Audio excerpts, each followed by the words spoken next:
Hi guys, Tanisha Denise here. I'm a crafter, DIYer, and stay-at-home mommer, and I'm here to show you how to get started with crafting as far as your tools are concerned. This is all stuff in the dollar store.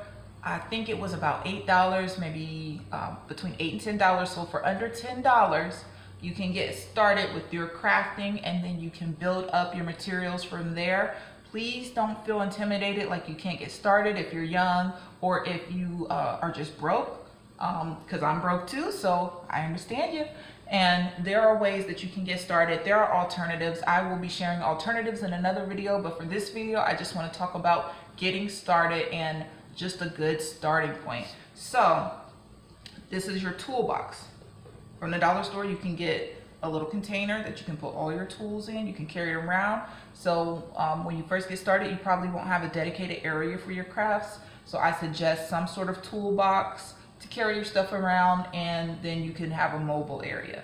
And along with your mobile area, you want something to work on. So this is just some foam core, $1 from the dollar store, and you can start working on that.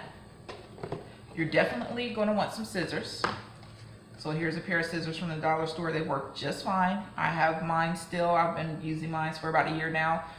They're totally fine.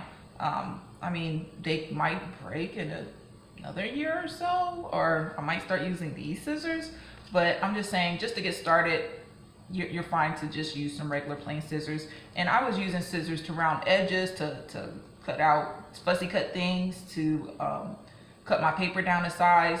And then I finally was able to get a trimmer. So don't feel like you can't do the stuff that you see on the craft videos just because you don't have the tools. You can. So just get started with your scissors, okay? Then I suggest glue. You can get both of these from the Dollar Tree. You need to look for a more well-established, larger, in a more affluent area Dollar Tree to maybe find the tacky glue. But a lot of them do carry it, and you'd be surprised. So just visit your Dollar Trees. If you don't have transportation, just make it a day. Take yourself out for some lunch, pack you a little lunch, and just go around to the different ones in different neighborhoods. Maybe find 3 and just make a day of it or something. But yeah, so tacky glue, if you're just starting out and you just want a couple of supplies, start with tacky glue. I would say leave the Elmer's or knock off Elmer's for a little bit later, because that can cause some problems. Tacky glue will do a lot. It'll help you do your cover. It can even sometimes help with embellishments. So this is the best option. Along with that, get yourself some just little throwaway art brushes so you can spread on tacky glue, and get some glue sticks, because this makes it real quick when you just need to glue something easily and simply to a page. So I think glue sticks are great for that. Ribbon. So this is how you can attach your pages to your spine. Just start with ribbon.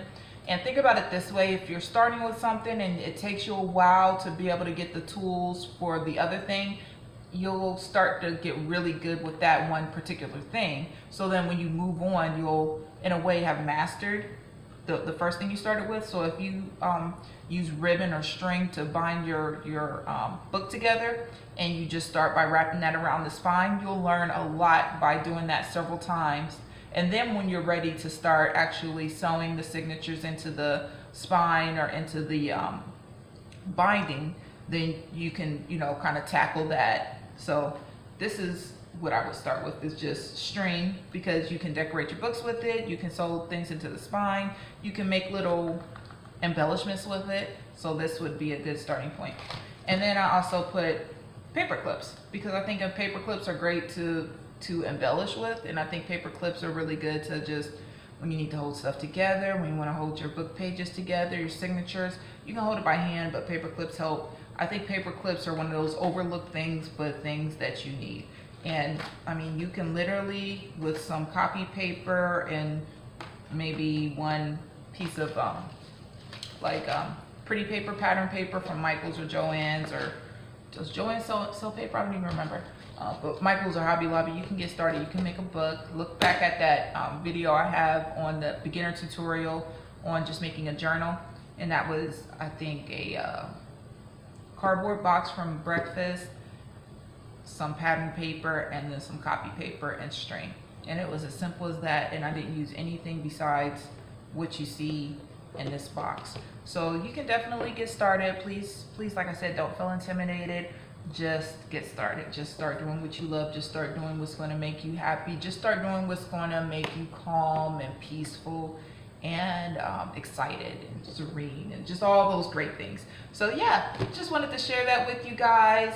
Beginner's box, under $10, all Dollar Tree supplies to get started in junk journaling and paper crafting. Okay, well, make sure that you like and subscribe, and make sure that you join me in my membership community over at designdarlings.club. It's a .club, not a .com.